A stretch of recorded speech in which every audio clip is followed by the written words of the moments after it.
advertising on TV had to go through general media.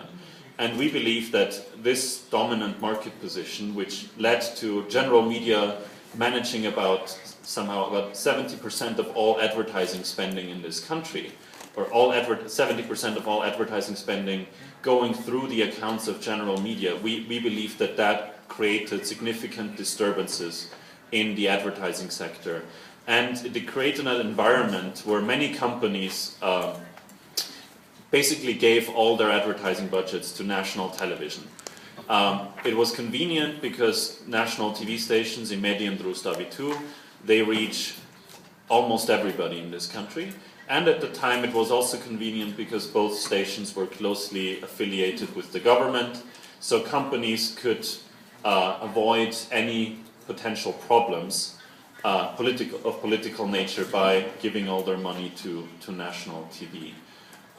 We found at the time that there was an environment where businesses were doing a risk assessment, and many businesses concluded that it would be just very risky for their business to give significant shares of their advertising budget to critical media outlets, to outlets that do investigative journalism, to outlets that were critical of the authorities.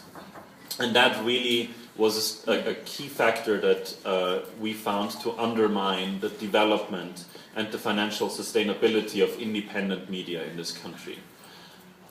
Since the elections, much has changed, and my colleague Diana will present in more detail our findings.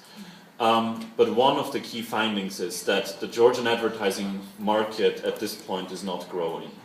And it has not been growing, we believe, since 2008.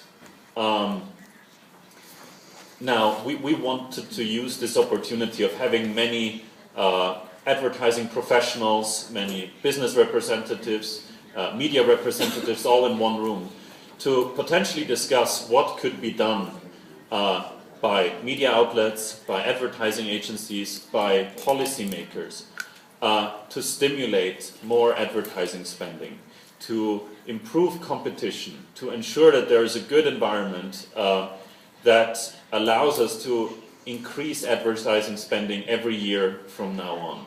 Because if we don't manage to grow advertising spending in this country, then we will not be able to work towards financial sustainability of the media, which is the goal, because if we do not have financial sustainability, if media outlets depend on contributions and subsidies from their owners, then we will continue to have a highly politicized and partisan media landscape where political actors fund their own media outlets, and where it will be very difficult for media outlets to defend their editorial independence versus their owners or people who subsidize them in the background.